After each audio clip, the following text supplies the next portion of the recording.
gelar doktor dan sebagainya dari Timur Tengah. Tapi kenapa ketika kita tahu bahwa Guru Balaya akan membaiat Al-Mahdi, kenapa kok mereka tidak ada, seolah-olah tidak tidak dikasih hidayah? Seharusnya kan akan tahu Al-Mahdi akan dibayat, seharusnya rame-rame semuanya. Mungkin melebihi ketika haji terjadi, karena semua orang merindukan. Saya yakin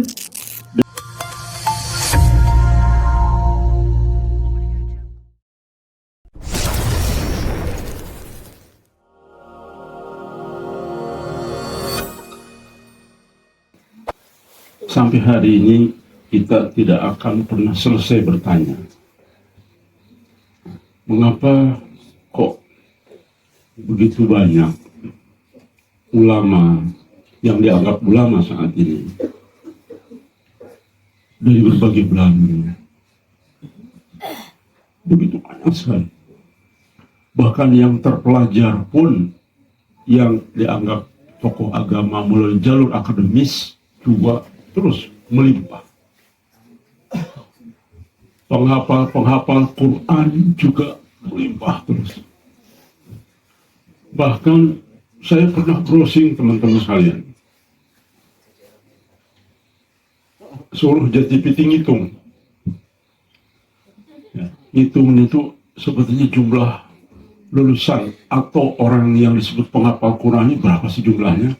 Coba cari seluruh pondok pesantren atau universitas perguruan tinggi Quran atau apapun lah namanya. Mau tahu teman-teman jawaban ChatGPT itu sekarang ini orang yang berstatus ini hampir kurang lebih ya dari 2 miliar itu ada 20 juta orang dari seluruh dunia ya, banyak sekali ya, orang-orang yang memahami dan juga para penghafal Quran. Wajar di Indonesia teman-teman sekalian, pondok-pondok tahfidz itu banyak ternyata. Mantan penasihat Gajah, Ustaz siapa namanya? Buya Askar. Buya Askar itu punya 200 pondok di seluruh Indonesia. Satu orang loh program penghafal Quran. Jadi wajar saja jumlah itu begitu.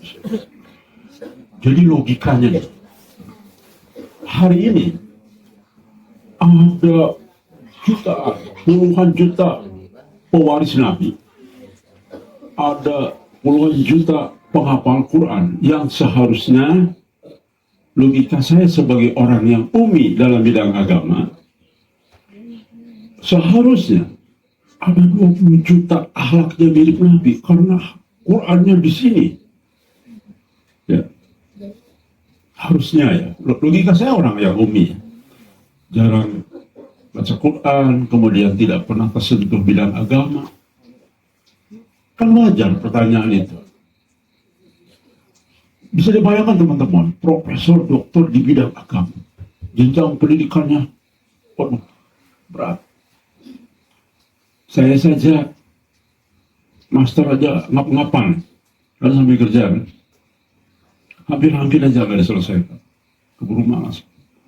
Tugasnya berat-berat, apalagi ini profesor, banyak lagi bergelimpangan yang lulusan agama.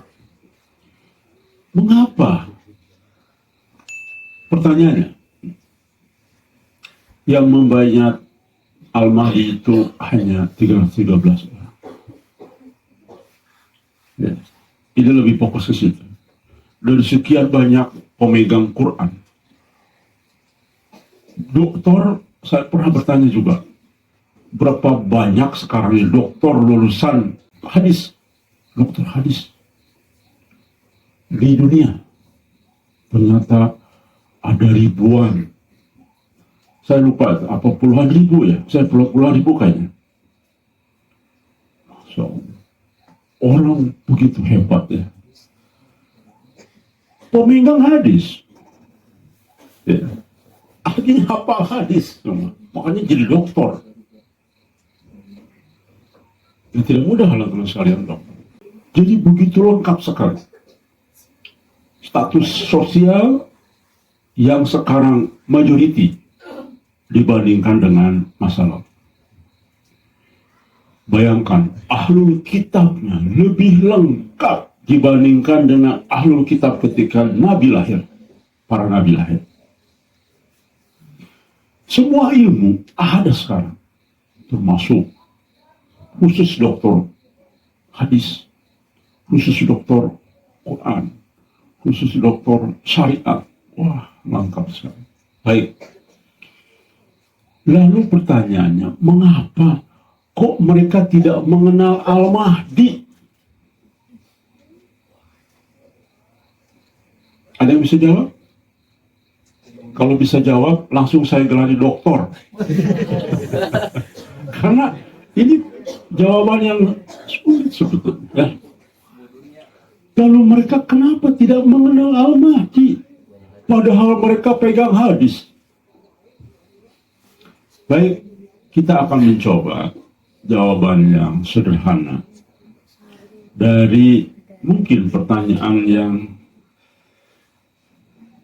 tidak pernah kita bahas atau tidak pernah kita mencoba bertanya kepada kita. Rekan sekalian, yang pertama, ini masalah hidayah dan terseleksinya 313 angka itu. Bayangkan rekan sekalian, 313 itu adalah angka kecil sekali. Kecilnya 0,0000 sekian persen. Yang susah kalkulator penghitung.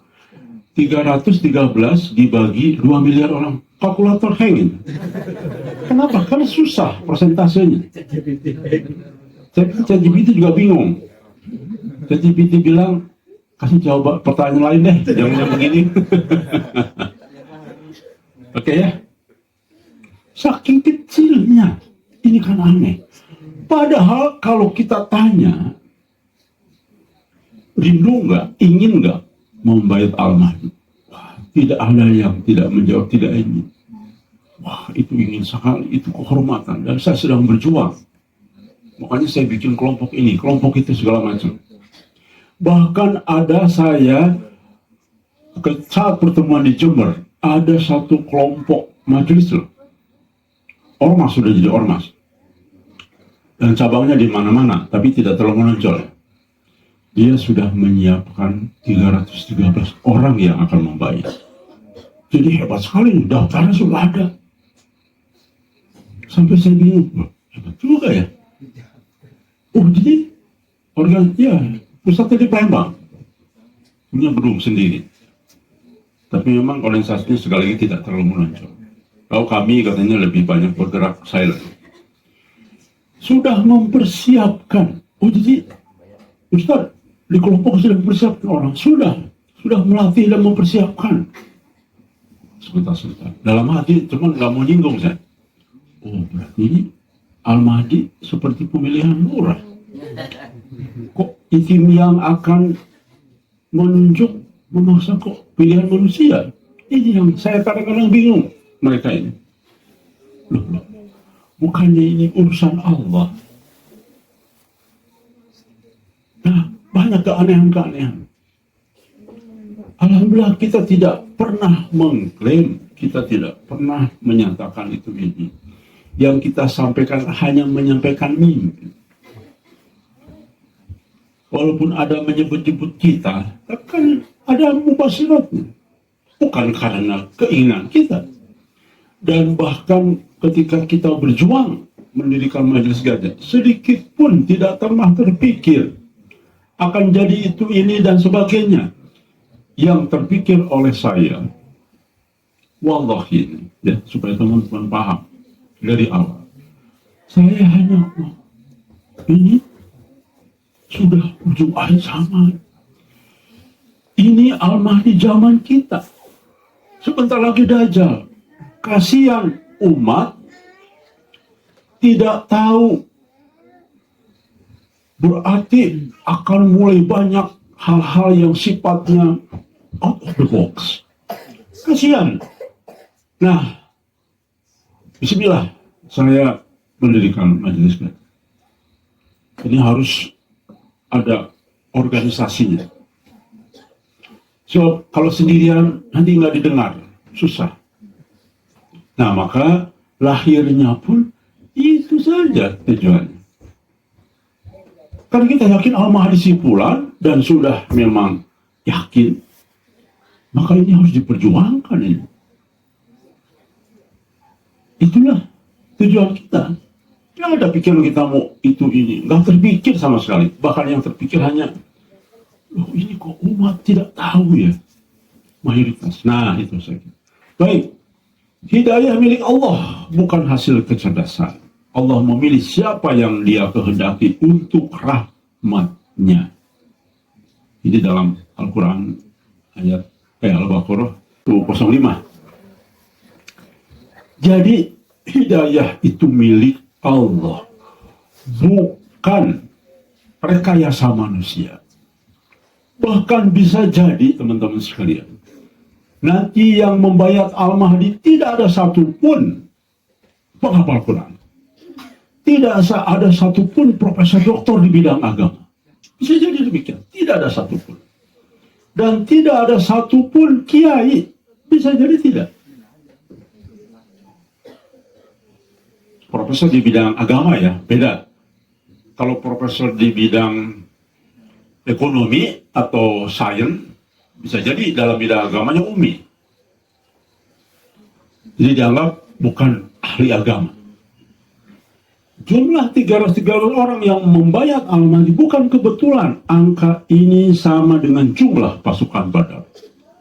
Sesuatu yang fenomenal. Badar itu fenomenal. Menjadi kebanggaan umat Islam. Bayangkan, disinilah malaikat membantu turun. Berapa ribu ya di pasukan Badar? 1000 ya? Simbol kaum Mukhlisin yang terpilih bukan karena jumlah atau kedudukan, tapi karena ikhlas dan siap kesiapan rohani. Maka rekan-rekan sekalian, jangan berhayal kita akan jadi bagian orang yang membayat jika tidak memenuhi syarat ini. Mukhlisin orang yang apa? Ya. Kalau mukhlasin, ya tanya ke GPT lah. Oke. Jadi rekan sekalian, perang Badar itu simbol kekuatan ilahi. Dengan orang-orang yang lemah, dianggap lemah waktu itu. Tetapi gemilang. Kenapa? Karena semua 313 ini orang yang ikhlas dan bersih secara rohani. Maka rekan sekalian, jadilah orang-orang seperti ini karena ada isyarat dari Allah jumlah yang akan membayar itu 313-an. Berarti kita harus masuk kualifikasi ini. Dan tidak mungkin bim salah bim atau hanya ada di grup. Mereka harus betul-betul orang yang terlatih, terutama membersihkan penyakit rohani dan menjadi orang yang kuat. Dan yang penting berarti 313 ini orang yang kebersamaannya tidak akan diragukan. Kenapa rekan sekalian? Karena ingat saat mereka datang dan isu Al-Mahdi akan dibayar, pasukan tentara di sana, Arab Saudi terutama, mencari orang-orang yang disebut dengan Al-Mahdi dan juga 313 orang dicari pasti. Karena zaman saat itu zaman tinggi-tingginya teknologi, semua terbaca lah berkomunikasi seperti apa. Makanya ada dalam hadis kan. Setelah dibayat, ada lagi pasukan yang lain. Dan Allah tenggelamkan. Bayangkan. Jadi sulitnya membayat Al-Mahdi saat itu. Sehingga orang yang Allah berangkatkan itu harus orang-orang yang sudah memiliki kepastian, punya sifat karakter seperti yang ikut dalam pasukan Badar. Maka isyaratnya, kenapa Nabi yang membayat Al-Mahdi itu sejumlah pasukan Badar? Ternyata ada isyarat kuat di situ. Teruskan. Rasulullah bersabda, akan keluar Al-Mahdi bersama 13 orang seperti jumlah sahabat Badar. Mereka akan membayat di antara rukun dan makom. Jelas hadisnya ya. Artinya Allah yang memilih siapa yang mengenal Al-Mahdi. Bukan ilmu duniawi, bukan sanad keilmuan. Nah, jangan berbangga-bangga dengan sanad keilmuan. Bukan posisi ulama, tapi cahaya hidayah yang akan memberikan kepada mereka yang bersih hatinya. Karena sekalian, ternyata nantikan penjelasan. Mereka lah yang disebut dengan kelompok Guroba yang akan membayar. Nanti ya, secara kitabiahnya kita akan gali. Mereka sudah takdirnya memang. Kelompok Guroba inilah yang akan sekaligus membayar Al-Mahdi. Mereka inilah yang disebut dengan Guroba. Karena ingat, Guroba itu bukan hanya lisan, tetapi perilakunya harus memenuhi 2 syarat. Ternyata dari sisi kaidah itu, misalnya bicaranya sesuatu yang aneh, perilakunya juga sesuatu yang aneh. Jadi memang asing di tengah-tengah masyarakat itu tidak hanya lisan terkait dengan dakwahnya atau pergerakannya atau ucapan takbirat. Rekan sekalian, Allah yang memilih ya tadi ya, bukan ulama, orang ilmu atau bukan ahli sanad. Dalam surat Al-Hajj ayat 46, bukan mata yang buta. Nah itu. Jadi mereka baca semua kitab, semua hadis baca, bukan buta. Mereka pintar-pintar semua. Tetapi yang buta ialah hati yang ada di dalam dada. Tuh.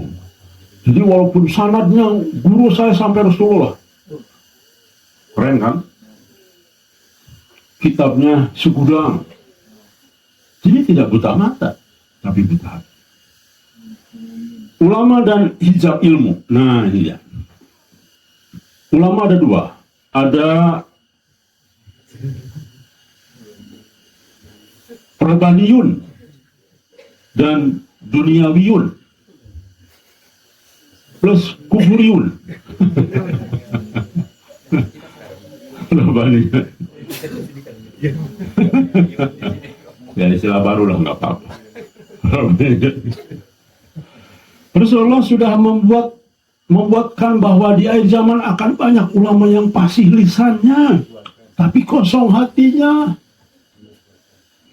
Sesungguhnya di antara tanda-tanda kiamat adalah diangkatnya ilmu dan munculnya kebodohan. Bukan berarti ilmu tidak ada, bukan. Tapi intisarinya sudah hilang. Rohnya sudah hilang. Manusia banyak, tapi tidak ada cahayanya. Begitulah kira-kira. Nah, Imam Al-Ghazali dalam Ulumuddin menjelaskan, ilmu itu ada 2. Ilmu lisan yang menjadi hujah atas manusia, dan ilmu hati yang menjadi cahaya hidayah. Ya. Oke, mereka pintar berhujah di atas manusia karena punya dalil, punya hujah. Hafal. Hadisnya nomor sekian ada di sini, nomor sekian kurang sekian. Waduh, ada kan? Ustaz yang pintar banget tuh, gimana caranya ngapal ya? Itulah hujah di atas dunia. Tapi urusan pembayatan, urusan hal-hal yang besar, ilmu hati yang akan membuka hidayah. Bukan mereka. Ulama yang tidak mengenal Al-Mahdi adalah ulama lisan yang ilmunya hanya berhenti pada teks tanpa nur. Allah Maha tahu siapa saja di antara 2 miliar orang ini yang jujur, yang muklisin, yang muklas, yang betul-betul ada kebanggaan di dalam dirinya oleh Allah. Contoh, ini yang kita sering tidak masuk akal. Kenapa kok orang biasa-biasa jarang tahajud, kemudian juga sholatnya mungkin sesekali bolong, baca Qur'annya biasa-biasa, banyak sekali ya. Yang saya bingung, kenapa mereka terpanggil untuk ujlah? Bukan dokter-dokter lulusan hadis, karena jelas dalam hadis itu, jelas juga dalam hadis yang lain, bahwa ini sudah ujung akhir zaman. Mereka itu dokter lulusan hadis begitu bergelimpangan saat ini di mana-mana. Tapi yang kita heran, mereka tidak menyadari bahwa Al-Mahdi sudah muncul, bahwa ini sudah ujung akhir zaman, bahwa seharusnya bergerak mengingatkan tentang Dajjal dan sebagainya.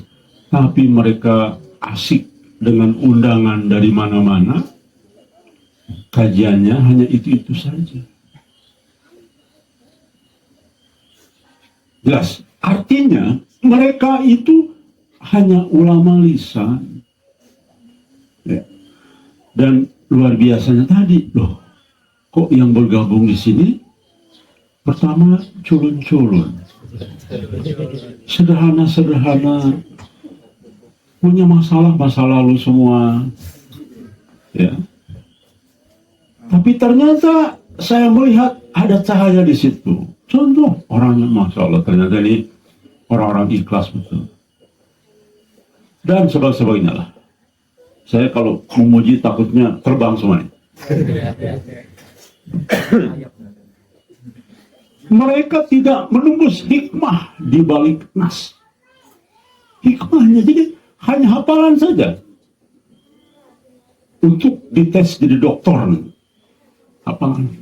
Maka ketika Al-Mahdi muncul bukan dengan gelar ijazah atau sanad formal, mereka tidak akan mengenal. Jadi dengan gelar ini tidak akan mengenal. Ya. Baik, Arab Saudi dan paradoks ilmu tanpa nur. Rekan sekalian, saya sempat berpikir, ini kan Mekah, Madinah, Arab Saudi ini kudangi ilmu kan. Karena ilmu dari situ sebenarnya banyak ulama kita belajar ke situ. Bahkan sudah ada jutaan orang yang bergelar RC dan gelar doktor dan sebagainya dari Timur Tengah. Tapi kenapa ketika kita tahu bahwa Guru Balaya akan membayat Al-Mahdi, kenapa kok mereka tidak ada, seolah-olah tidak tidak dikasih hidayah?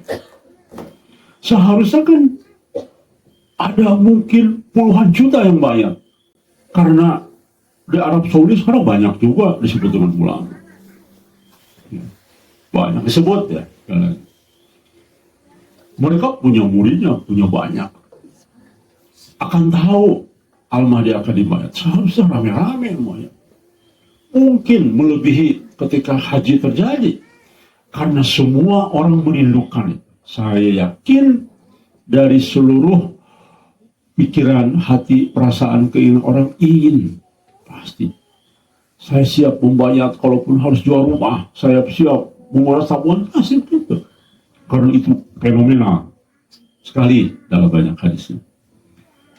Arab Saudi disebut gudang ilmu karena di sanalah lahir ribuan hafiz Quran, ahli hadis, dan lembaga syariah. Tapi bukan tempat yang suci secara otomatis karena Allah menguji tempat itu pula. Jadi itu tempat ujian juga loh. Dan sekarang ujiannya muncul lagi dengan dibangunnya tempat-tempat wisata yang semuanya punya nilai syubhat. Dekat lagi dengan Madinah, tidak jauh, ratusan kilo saja. Nabi bersabda, akan dibayat orang laki di antara kaum rukun makom. Lalu diutuslah pasukan dari Syam untuk memeranginya. Maka mereka dibenamkan di padang pasir. Orang yang di luar Jazirah juga, gudang ilmu juga Syam. Ya. Jadi mereka justru menyerang Al-Mahdi. Aneh. Aneh bin ajaib, coba ya teman-teman sekalian.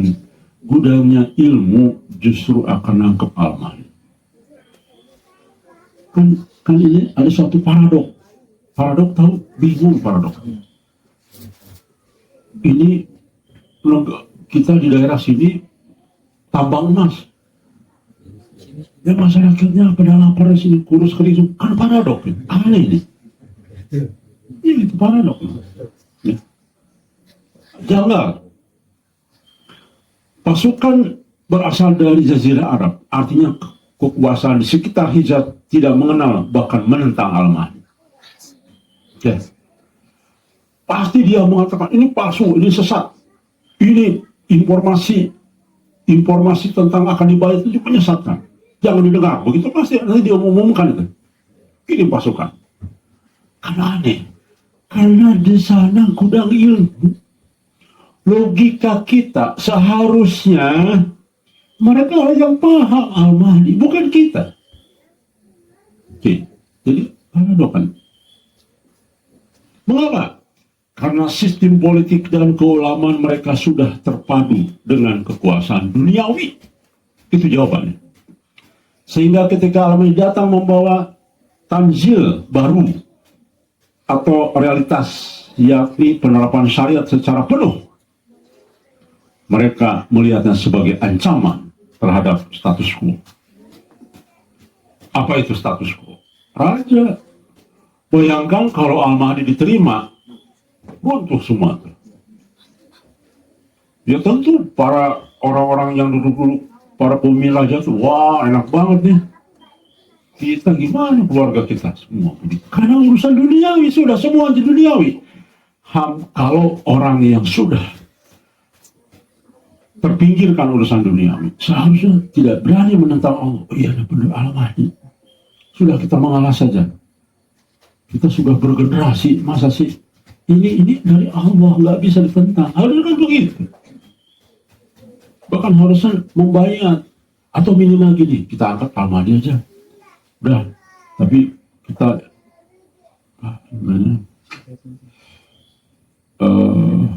tawar menawar lah. 70% tetap kita yang berkuasa. Minimal gitulah harusnya kan. Supaya kita tidak ditinggalkan. Kan ini nggak diperangi, bahkan mau dibunuh berarti kan. Imam Ibnu Katsir menulis, orang itu menentang karena mereka tidak mengenalnya dan takut kehilangan kedudukan mereka. Tuh jelaskan. Dalam Al-Hinayah fi Al-Fitan halaman 35 juz 1. Lihat, jelas sekali, karena urusan dunia. Makanya Nabi mengatakan, ujlahlah untuk serius menguji kita.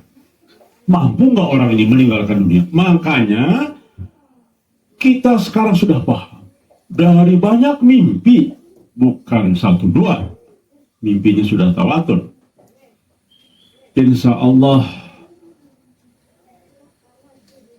nama-nama itu saat ini ya, orang yang tergabung di Majelis Gajah dan dalam mimpi ya, sekali lagi bukan mengklaim, dan sebagian sudah ditanam celah ya. Jadi wajar, kenapa? Karena ya mereka sudah seperti ini, meninggalkan urusan dunia, sudah selesailah urusan dunia.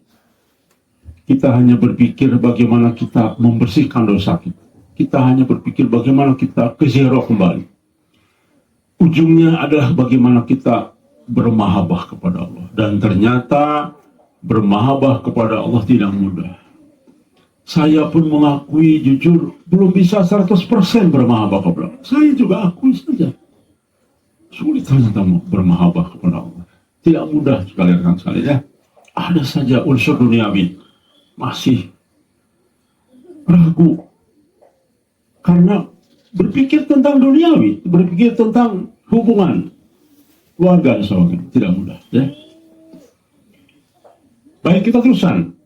Hakikat 313 dan Ghuraba. Rasul memberi kabar gembira bagi kelompok kecil ini. Islam bermula dari keadaan asing, akan kembali asing sebagaimana awal. Maka beruntulah orang-orang asing. Ya, ini hadis riwayat Muslim.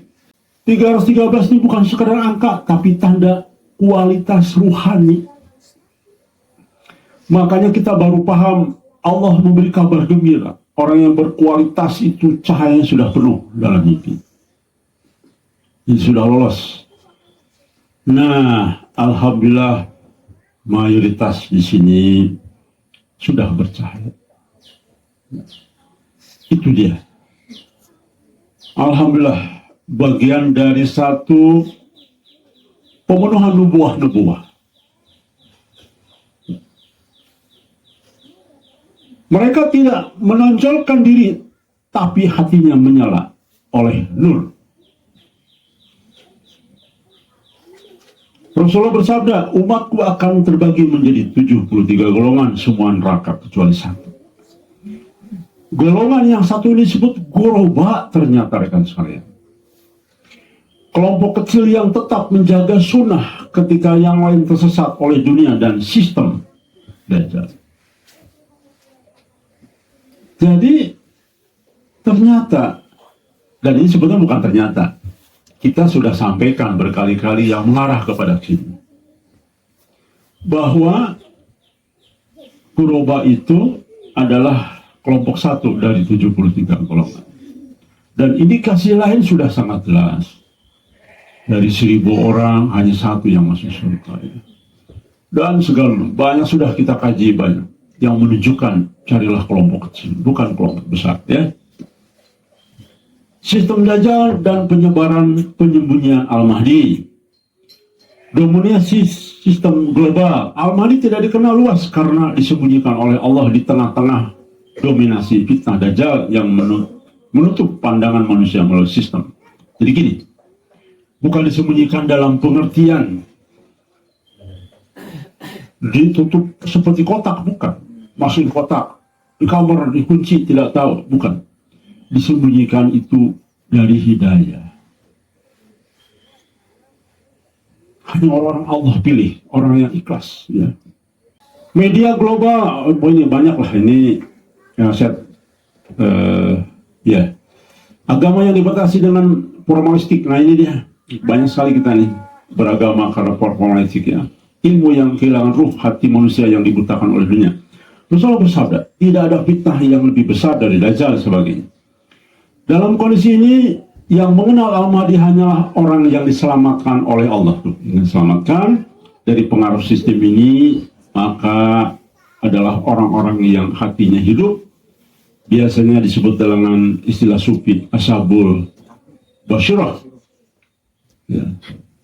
Orang-orang yang tersentuh memiliki basyirah, baik ilham maupun mubasyirat. Hikmah dibalik 313, jumlah kecil adalah seleksi ilahi.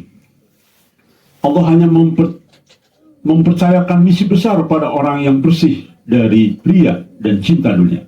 Itu sampai semua begitu, sekecenderungan hadisnya. Informasi dari Allah Subhanahu wa Ta'ala juga dalam Quran. Ketidaktahuan ulama bukan bukti ketiadaan Al-Mahdi, ingat itu. Tapi bukti bahwa ilmu tanpa hidayah tidak akan menuntun kepada kebenaran. Makanya wahai yang disebut tokoh agama, saya ulangi, tidak ada kebenaran walaupun Anda punya ilmu tanpa hidayah. Bahkan justru bisa jadi Anda membawa kesesatan kepada umat. Penentangan penguasaan Arab dalam bagian adalah skenario nubuwah untuk membedakan siapa yang ikhlas dan siapa yang taat kepada kekuasaan. 313 adalah fondasi peradaban baru. Mereka akan menjadi core tim dalam sistem kepemimpinan ilahi yang menegakkan kembali Islam secara kafah. Makanya, Masya Allah, rekan sekalian, berarti benar. Kita di sini ingin mencontoh kehidupan minimal para tabi'in sajalah cukup. Syukur-syukur bisa sampai kepada para sahabat perilaku sehari-harinya. Masya Allah, syukur-syukur bisa mencontoh sebagian lah, nggak usah semua lah, sebagian dari kehidupan Nabi, pikiran Nabi, lisan Nabi dan sebagainya. Siapa Qurba? Ayo kita akan perdalam. Tadi kan 313 itu Qurba ya ternyata. Oke, kita akan jelaskan. Makna Qurba menurut ulama Ibnu Rajab Al-Hanbali ya, dalam kitab Jami'al Ulum Mahikam hadis kedua, Qurba adalah orang yang tetap teguh dalam sunnah Nabi saat orang lain meninggalkannya. Mereka memperbaiki apa yang telah dirusak manusia dalam ajaran agama. Tuh, betul, makanya diingatkan. Kita diingatkan oleh Allah dalam mimpi, perbaiki ini, perbaiki itu. Makanya sering sekali teman-teman sekalian, ketika saya menginstruksikan, ayo kita buat tim untuk merumuskan sesungguhnya di antara banyak penawaran beribadah kepada Allah, banyak pendapat, kita cari, kita rumuskan. Mulai dari belajar sholat, wudhu seperti apa, yang sesungguhnya mendekati kebenaran. Ini memperbaiki kita, ya, sadar. Kita lepaskan semua ego di sini. Wah, saya salafi Kang, saya tuh hati-hati ya, no, jangan ada kata salafi. Saya NU, wah orang yang sangat ilmunya dekat. Wah, semua berklaim kebenaran. Tinggalkan di sini. Runtuhkan ego pribadi, latar belakang. Kita mulai dari zero lagi. Makanya saya wanti-wanti. Jangan Anda berpikir seolah-olah pikiran lama.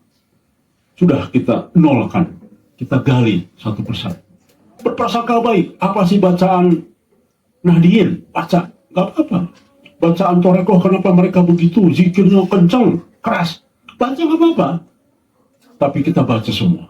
Lalu kita putuskan bersama-sama, ya. Begitu, rekan sekalian. Itulah yang kita sekarang sedang jalani. Makna bukan sekedar berbeda, teman-teman. Jangan berpikir berbeda, tetapi berani menjaga kemurnian Islam. Ketika mayoritas umat sudah mengikuti hawa nafsu, modernitas, atau kebiasaan dajalik.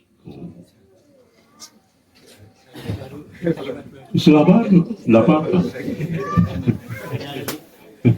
Imam Nawawi menyatakan makna gharib, asing, ialah bahwa Islam pada permulaan sangat sedikit pengikutnya, lalu menyebar luas, lalu di zaman akan kembali sedikit yang berpegang padanya. Jadi umat Islam sejati itu nanti sedikit.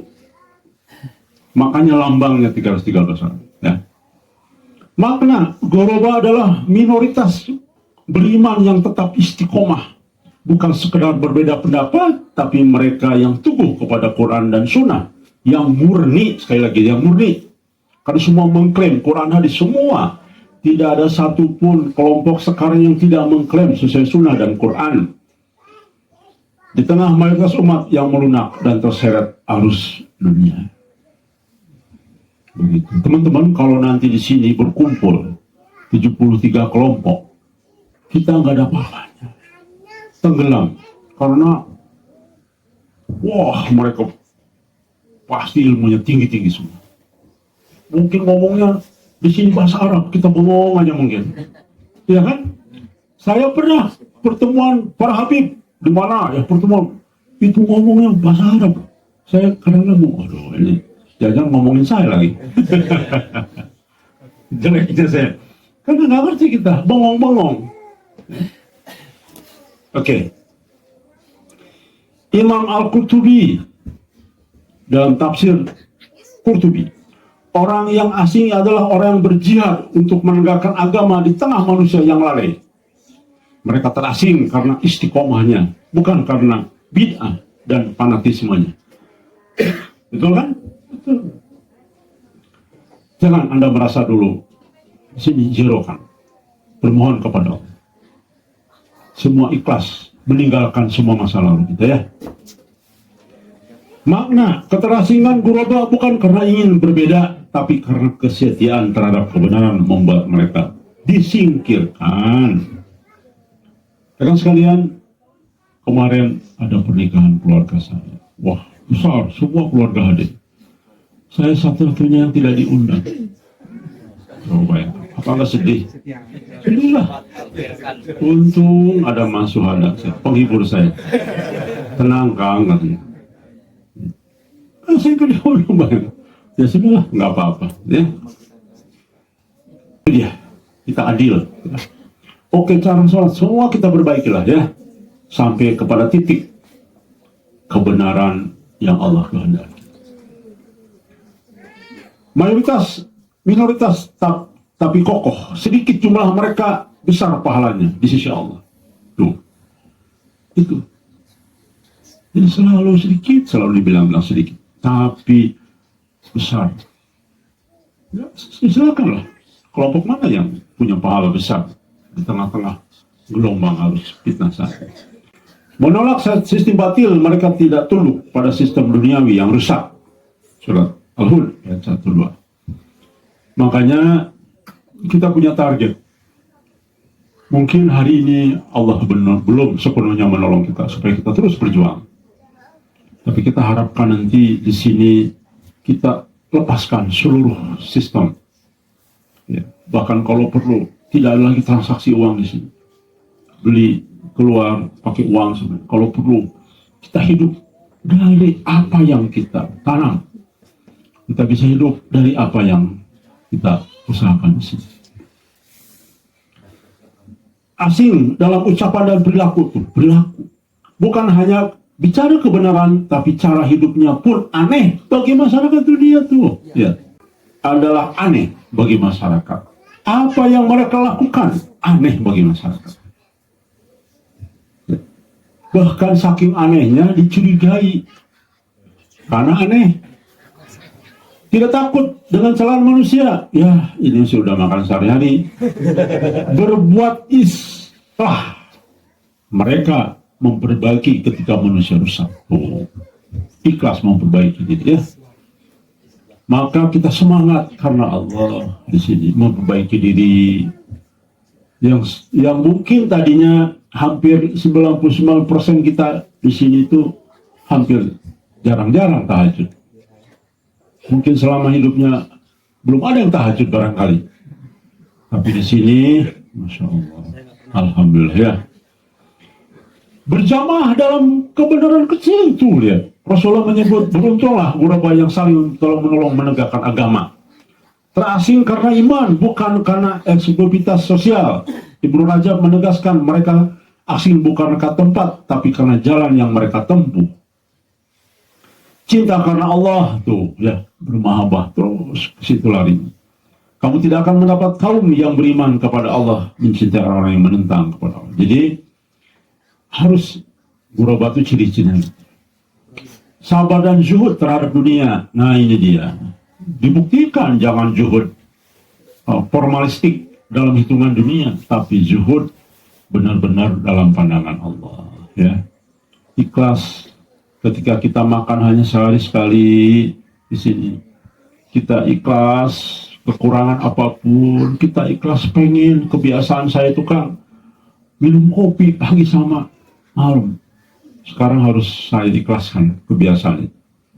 Dan semua ikhlas mengurangi ketergantungan yang diproduksi oleh dunia. Kita harus mencapai satu titik kita tergantung kepada apa yang Allah kehendaki. Itu. Allah kehendak apa? Tahajud. Nah itu. Kita tergantung dengan itu. Kalau tidak tahajud sehari, gimana gelisah? Sakit, ingin cepat sembuh. Kenapa? Karena ingin cepat tahajud. Itu. Ya. Baik. Apakah Ghuraba berkelompok? Mereka bukan satu orang, tapi kelompok minoritas terpilih darinya adalah hadis utama para fakih dari kalangan Ghuraba adalah mereka yang melarikan agama dari fitnah. Melarikan maksudnya pokoknya keimanan itu kita